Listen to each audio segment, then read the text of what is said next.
we're remembering the local victims of the crash. They were members of the U.S. figure skating team and trained in Norwood. The two coaches, Jinna Han and Vadim Nomov, the two skaters, Spencer Lane and Gina Han, along with their mothers died. Stoneham native and two-time Olympic medalist Nancy Kerrigan breaking down in tears while speaking of the lives lost. The kids here really work hard. Their parents work hard to be here.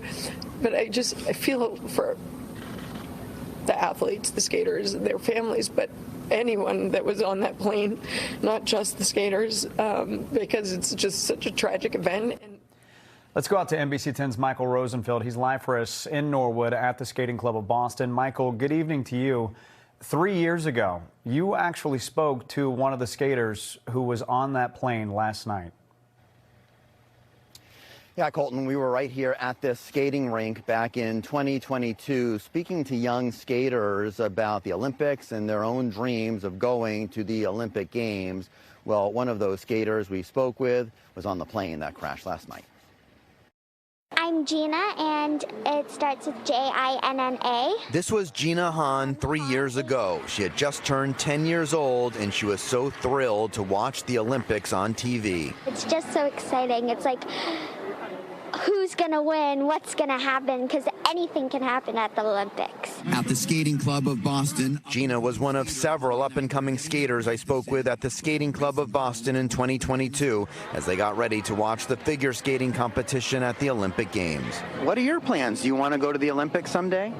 Yes, I really want to go to the Olympics step by step and trying to have my best opportunity to go to the Olympics and try to get a gold medal. Gina was one of 14 people connected to U.S. figure skating on board the American Airlines flight that crashed in the Potomac Wednesday night. She'd been attending a high-performance camp in Wichita for some of the nation's most promising skaters. Our star skater, Olga Ganicheva, and her husband Alexei were Gina's coaches. her nickname was Gina Starina, like a star. That's how we call her, Gina Starina. Olga worked with Gina for the last 4 years, sometimes up to 10 hours a day, 6 or 7 days a week.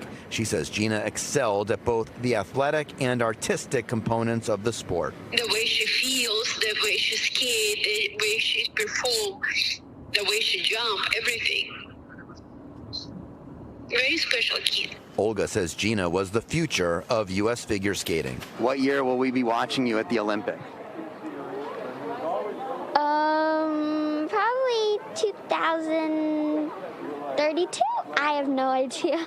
I'll be watching. Thank you. Coach Olga says Gina really did have Olympic potential. You had to have those kind of skills to be invited to that training camp in Wichita over the last several days. Live in Norwood tonight, Michael Rosenfield, NBC10 Boston.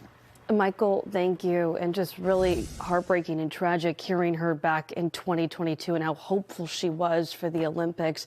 Meanwhile, our coverage does continue tonight with our NBC 10's Kirsten Glavin. Kirsten, you talked with two people who knew two figure skating coaches. What are they telling you tonight?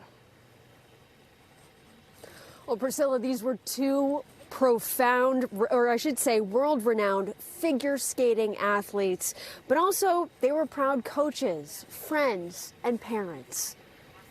An exciting week in Kansas coming to a tragic end. The Skating Club of Boston coaches Vadim Nomov and Jinna Han. We're just trading hellos, hugs, catching up. It was nice to get to see them, and then to hear the news this morning was shocking. U.S. figure skating Olympians Melissa Gregory and Dennis Pitukov say they were just with the couple in Wichita. They've all been friends for 30 years. We were spending holidays and birthdays in their house, and we were traveling to competitions on the plane. It's hard to even think that this is all actually real. Nomov and Shishkova among the best of the best. The Russian skating couple winning the world championships in 1994, later dedicating their lives to teaching across New England. As much work they put in as athletes to become world champions, they put in that much work to inspire the young athletes of the future. The skating community now forced to face an unimaginable loss, both on and off the ice. I would say that they're not just world champions on the ice, but they were champions in life as well. A lot of people in the skating community saying this is going to be very, very difficult to process. We're live here in Norwood tonight. I'm Kirsten Glavin, NBC10 Boston.